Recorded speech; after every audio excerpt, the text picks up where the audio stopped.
안녕하세요. 또 오랜만에 인사를 드리는데요. 간략하게 제 소개를 드리면 저는 교토에 있는 일본의 데이케어 서비스에서 1년 반 정도 일본의 간호사로 근무를 했고 지금은 이직을 해서 오사카의 병원의 병동에서 정형외과 병동에서 일을 하고 있습니다.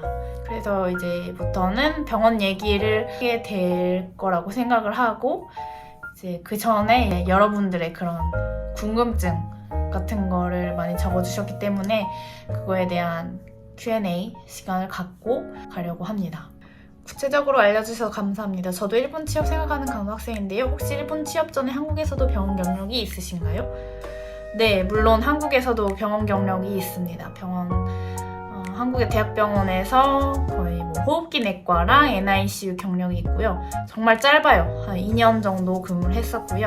그 이후로는 외래 2년 정도 근무를 했었고 그다음에 코로나 파견 근무도 잠깐 했었습니다. 물론 한국의 병원에서 일을 하신 분들이라면 일본의 병원에 와도 적응을 빨리 할 수 있다고 생각해요. 아무래도 제로인 상태에서 오는 것보다 어쨌든 의료 지식이 있는 상태에서 오는 편이 되게 이해하기 쉽겠죠. 선생님, 일본의 간호사는 영주권이 없는 외국인 간호사도 특정 자격을 갖추면 가능한가요?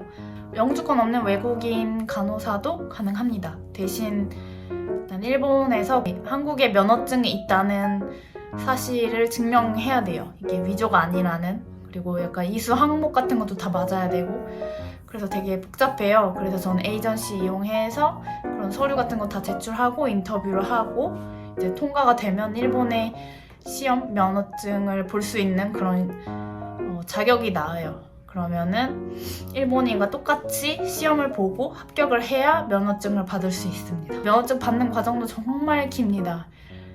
서류 과정만 해도 한 1년은 보셔야 되고 또 이제 내년에 시험을 보시고 시험 보고 이제 면허증 나오는데 또 일본은 한 땀 한 땀 맞는다 그래서 되게 오래 걸립니다.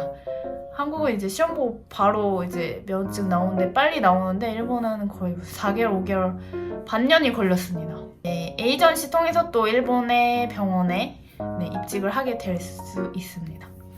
그때는 또 인터뷰를 또 봐야겠죠.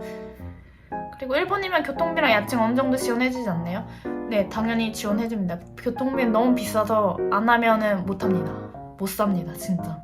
야칭은 해주는 데 있고 안 해주는 데 있는데 데이케어 서비스 다닐 때는 야칭 지원을 못 받았고 지금 병원에 다니는 곳에서는 14만 원 한 달에 지원을 해주는데 세대주가 아니면 못 받습니다. 저는 세대주라서 받을 수 있었습니다. 계속 일본에 거주하실 마음이신가요?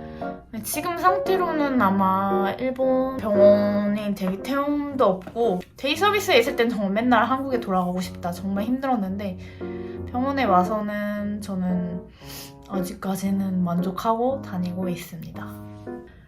혹시 3교대를 한다면 상근직보다 많이 돈을 받게 되겠죠?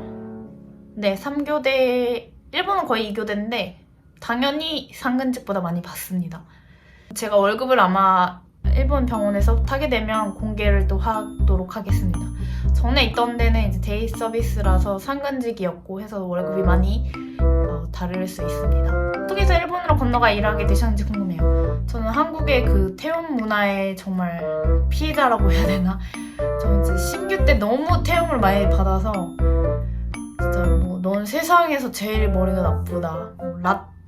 오늘 라떼데이니까 라떼 사와라. 나이트 근무를 할 때 이제 신규들이 이제 돈이 정해져 있는데 그 돈만큼 사오는데 병원에서 이제 지급을 하잖아요. 근데 그거를 초과해서 살 순 없는데 초과해서 사게끔 만들더라고요. 약간 맛이 없다. 오늘 누가 사왔냐 막 이런 식으로.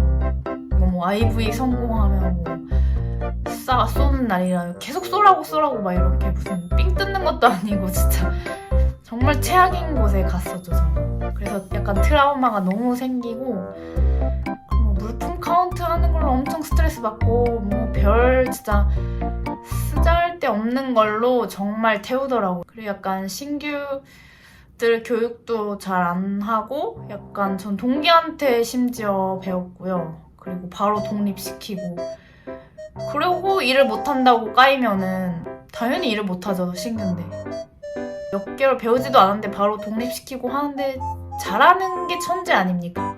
저 저는 정말 이런 시스템에서 정말 트라우마를 너무 받았고 그래서 일본에 오게 되었고요. 일본에서는 정말 흡수력이 좋다. 진짜 빠릇빠릇하게 행동 빠리빨리 한다. 라는 칭찬을 들으면서 다니고 있습니다. 일본은 정말 천천히 신규를 알려주시더라고요. 예를 들면 뭐 야근 들어가는데 뭐 6개월에서 1년 본다 하더라고요. 근데 저는 진짜 지금 한 달도 안 됐는데 갑자기 야근 들어가자고 하더라고요. 다음 달부터. 그래서 뭐라 그러지? 한국에서 이렇게 태움을 받던 신규 때 정말 태움을 받던 사람이 일본 와서 이렇게 정말 칭찬받으면서 일을 하고 있습니다.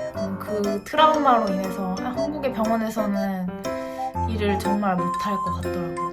코로나 병동 타겸 잠깐 갔는데도 그때도 정말 와 진짜 태움이 있더라고요. 정말 사람을 모함하고 약간 그런 태우는 거 있잖아요. 그런 게 정말 한국의 그런 왜 서로 못 잡아먹어서 안달일까? 서로 같이 일을 하는 게 아니라 그냥 그런 게 너무 싫은 거예요. 그래서 저는 이제 질려갖고 일본에 왔습니다. 혹시 일본 관심 많아서 유튜브 자주 보는데 알고리즘에 떠서 봤습니다. JLPT는 N1 수준 돼야지 일할 수 있는 거겠죠?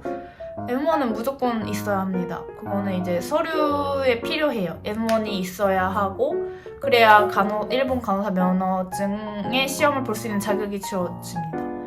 N1부터가 시작이에요. 저도 근데 일본어 못했는데 저도 그냥 야매 일본어로 배워서 한 거라서 그냥 일본 오면은 생존 일본어이기 때문에 먹고 살아야 되기 때문에 하게 됩니다. 미국이나 호주 아닌 일본 간호사의 메리트가 궁금한데 무엇일까요? 일본 간호사 메리트. 일본은 약간 일단 태움 없고 되게 은근히 수평적이에요. 한국은 되게 수직 문화가 진짜 심각한데 막 나이 많다고 엉덩이 무겁거나 하지 않더라고요. 자기 환자는 자기가 딱 보고 월급도 일단 2교대인데 2교대 하면 뭐 한국보단 좀 적긴 한데 그래도 저는 진짜 한국의 그 스트레스 환경에서는 정말 못 살아남을 것 같더라고요. 그래서 한국에서 계속 남아서 일을 하시는 간호사분들 정말 존경합니다. 태우는 분들 빼고 정말 말도 안 되게 태우는 분들이 있어서 막 삥 뜯기고 막 진짜 별 물품 카운트로 뭐라 하고 뭐 이런 분들이 너무 많아서 일본은 물카도 하지 않아요. 진짜 네 다르죠. 일본에는 나이 많아도 취업 잘 됩니까? 20년 차인데 명퇴하고 스시마 병원에서 근무하고 싶어서요. 스시마 병원이면 좀 월급 되게 짤 텐데 아마도.